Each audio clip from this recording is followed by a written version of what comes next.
बिस्मिल्लाहिर्रहमानिर्रहीम अस्सलाम वालेकुम। आज मेरी वीडियो है ये है सेफेस्टा के हवाले से। सेफेस्टा इसकी ब्रांड नाम है और इसकी जो फार्मूलेशन है वो है सेप्रोफ्लैक्सिसिन इसकी फार्मूलेशन है।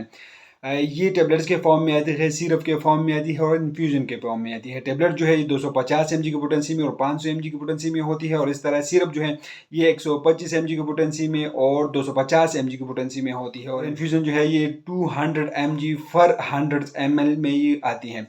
आज मैं इसकी कंप्लीट रिव्यू आप लोग के साथ शेयर करने वाला है कि इसके uses, side effect, dose complete review मैं आप लोग के साथ शेयर करने वाला हूँ। अगर अभी तक आप लोगों ने हमारे चैनल को सब्सक्राइब नहीं किया तो प्लीज़ हमारे चैनल को सब्सक्राइब कर दीजिए और साथ में लगे हुए बेल आइकन को जरूर प्रेस करें ताकि आने वाली वीडियो की नोटिफिकेशन जल्द से जल्द आप लोगों तक पहुंच सके। तो चलो कोई टाइम वेस्ट के बगैर वीडियो को शुरू करते हैं।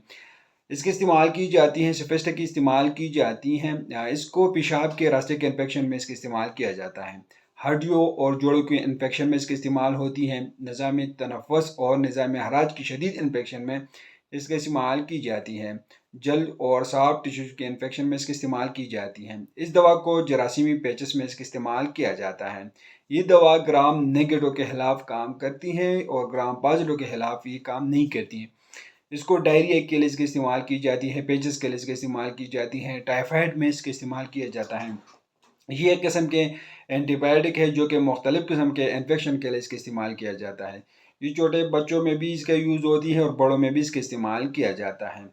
तो ये किस्म के एंटीबायोटिक है जो कि हर किस्म के जरासीम इन्फेक्शन में, बैक्टीरियल इन्फेक्शन में आप लोग इसको यूज़ कर सकते हैं। तो इसका अमल एक्शन क्या है? तो इसका अमल एक्शन ये है कि ये दवा जरासीम के डीएनए में दाखिल हो जाती है और उसको ख़त्म करती हैं। अगर हम इसकी साइड इफ़ेक्ट देखें तो इसके साइड इफ़ेक्ट ये है कि इससे मतली हो सकती है, क्या हो सकता है, पेट में दर्द हो सकता है, सर दर्द हो सकती है, चक्कर आ सकते हैं, एलर्जी ज़ाहिर हो सकती है और रैश इससे निकल सकते हैं। तो हारिश भी इससे हो सकती है। तो ये इसकी साइड इफ़ेक्ट है।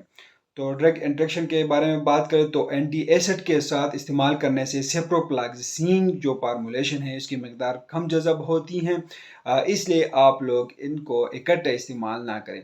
कंट्राइंडिकेशन देखें तो जो अफराद इस दवा से एलर्जिक हो तो आप लोग उनमें इस्तेमाल नहीं कर सकते हैं और जिन अफराद को मिर्गी के दौरे होते हैं तो आप लोग उनमें भी इस्तेमाल नहीं कर सकते हैं। डोज के बारे में बात करें मकदार खुराक तो दरमियानी इन्फेक्शन में 250 मिलीग्राम की खुराक जो है दिन में 2 से 3 मरतबा आप लोग इस्तेमाल कर सकते हैं और शदीद इन्फेक्शन में 500 से 750 मिलीग्राम की खुराक दिन में 2 से 3 मरतबा आप लोग इस्तेमाल कर सकते हैं। और बजरिया वरीदी जो है, आईवी जो है, इंजेक्शन इसकी जो इन्फ्यूजन है वो 2 से 400 मिलीग्राम की खुराक दिन में 2 मरतबा इस्तेमाल कर सकते हैं। इसका इस्तेमाल सिर्फ अपने डॉक्टर की हदायत के मुताबिक इस्तेमाल करें। दवा का इस्तेमाल 7 से 10 दिन तक करवाएं। तो यही सेफेस्टा सिरप टैबलेट इन्फ्यूजन की कंप्लीट रिव्यू है। तो ये सिप्रोफ्लैक्सिन को और बहुत सारे ब्रांड आप लोग को मार्केट में मिलेंगे। तो उम्मीद करता हूँ आप लोग को सेफेस्टा की इन्फॉर्मेशन पसंद आई होगी।